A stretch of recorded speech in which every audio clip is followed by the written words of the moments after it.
Have you ever contemplated how to make sure that people feel heard without getting stuck in negativity and problem talk? If we really want to help people move through the situation that they're telling us about, it takes particular attention to detail and intention on our part.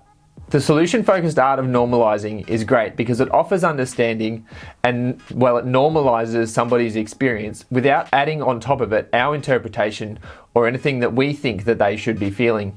Remember, it's perfectly normal to have negative feelings, but we just don't want to get stuck there. Next time you're in a conversation and someone's telling you about an issue that they're having, you can try some of these normalizing statements. Wow, that sounds hard. That sounds like a tricky situation. I imagine anyone in that situation might feel the same way. That must be tough. Other statements like, oh, you poor thing, it adds our connotation onto it and makes somebody start to think, well, maybe I am poor, maybe I should feel poor. Or, oh, you must feel bad about that. Again, it adds our own connotation onto it and people might start to think that they should be feeling bad. Another statement like, I know how you feel, such and such happened to me one time. Well, we've just turned a conversation of somebody telling us about their issue that they're going through into a conversation about us. Often these conversations end up in a competition between who has had the worst experiences. So step number 1 is to normalize. Offer understanding. Not that you know exactly what's happening for this person, but that you are listening. Now 2, remember that in every problem there are exceptions. Despite everything that this person's just telling you about, they're still going, they've rocked up, they're still here, they're still moving forward. There are always exceptions. So I've been known to move too quickly from normalizing to finding exceptions. But anybody who's ever told me this has always appreciated my relentless drive towards finding solutions. Anyway, so let's talk about solutions.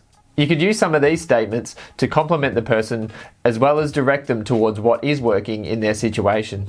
Wow, even though all of that is happening, you're still here, you've still rocked up. How have you managed through all of this? So how do you do that? Once you start to unearth some of the things that are working, you can ask questions like, tell me more about that, or how do you do that, to be able to help them to unpack what is working in their situation.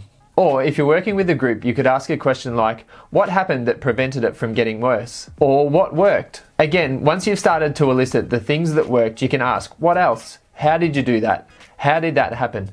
And delve right into micro questioning about what worked. At the end of the day, if you only ever do step 1 and normalize it, you've offered understanding and you've listened to somebody without adding any of your meaning or without subtracting any of their meaning. I've just released a mini course on how to retrain your thinking.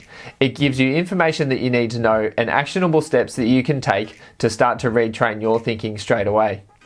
I'm giving away the first 50 places free to road test it. There's no catch, I just want to know how you go. So next time you're in a conversation, be aware of it.